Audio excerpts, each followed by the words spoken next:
I'm sure at some point in your life, you've had like a conflict. Maybe it's been a disagreement. Maybe it's just been a complete divide, whether it's with family, friends, colleagues, or maybe you felt like someone has done you wrong in your life.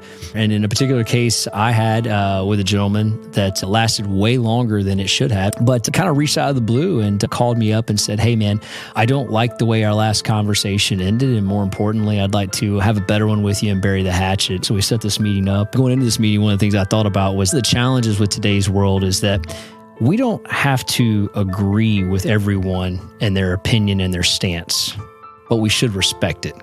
I think it would be very hypocritical of me to say those things and then not actually do them. So getting the opportunity to do that, I just kind of seek to understand in order to be understood during that moment.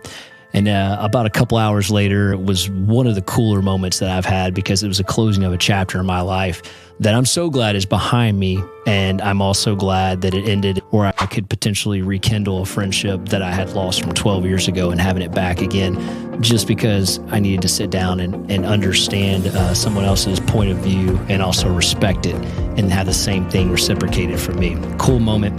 And if you ever get a chance for something like that to kind of be mended in your life, highly recommend it, because obviously life's too short and carrying things like that don't need to happen.